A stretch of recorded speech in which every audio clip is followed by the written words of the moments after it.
अस्सलाम वालेकुम।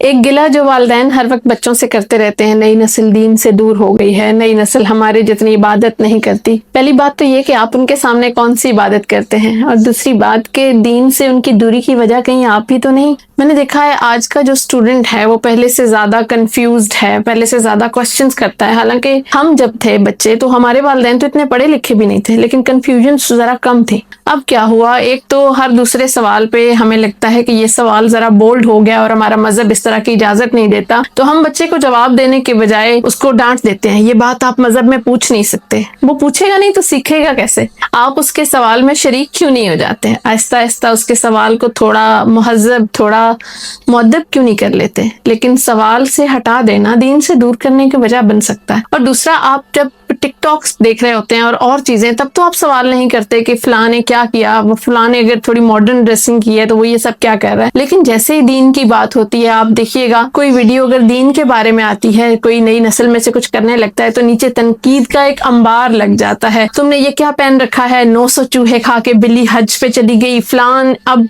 दीन सिखाएगा, अच्छा अब तुम इस पे बात करोगे। तो इसका क्या मतलब है? यानी वो नस्ल अब दीन पे बात ही ना करे, या वो आप ही की तरह अगर बुर्का नहीं ओढ़ते तो वो इस पे बात करना छोड़ दें, उनकी दाढ़ी आप जितनी नहीं है तो वो इन मौजूआत को छेड़े ही ना। तो आहिस्ता आहिस्ता आपने खुद ही उन्हें दीन से दूर कर दिया, और फिर सोशल मीडिया पे जाहिर है जिस पे बात नहीं होगी वो कैसे नजर आएगा। फिर आपको ये गिला है कि ये इस तरह के सवालात क्यों नहीं होते, हमारी नस्ल हमारी रिवायात को, हमारे मजहब को छोड़ के कुछ और करने लग गई। आपने कभी क्रिसमस पे तो ऐसे सवाल नहीं उठाए जैसे आप मुहर्रम पे उठाने लगते हैं। आपने ईदैन के बारे में जो चीजें आप कहने लगते हैं वो आपको न्यू ईयर पे तो याद नहीं आती। तब तो आप बच्चों को डांट नहीं रहे होते, वो अंग्रेजी सीखते हैं, टेक्नोलॉजी सीखते हैं, तब आप सब एक पेज पे होते हैं, आप कहते हैं ये वक्त की जरूरत है।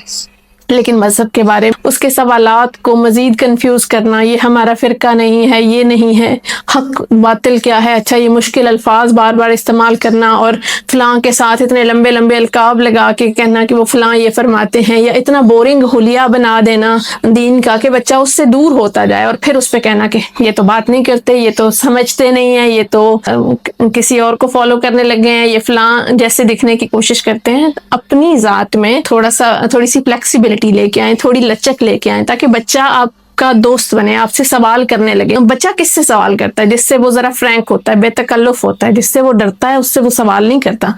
और फिर सवाल को फौरन तौबा इस्तगफार की तरफ ले जाना कि ये तुमने क्या पूछ लिया। आपने बच्चे को अपने से 4 फरलांग दूर कर लिया और दीन से 10 फरलांग। उसको सवाल करने दें, उसके सवाल का हिस्सा बने। बिलफर्ज आप खुद अगर कंफ्यूज हैं, आपको उसका जवाब नहीं आता, लेकिन आप चाहते हैं कि बच्चा इस पे बात करे, तो उसे कहें कि हम इसको मिलकर रिसर्च करते हैं, इस पे हम बात करेंगे। आहिस्ता आहिस्ता अपनी गुफ्तगू को, अपने रवैयों को, अपने अमल को अगर आप थोड़ा बेहतर करें तो इस्लाम से दूर इतने कोई नहीं हो रहे बच्चे, और ना बच्चे इतने बुरे पैदा हुए हैं।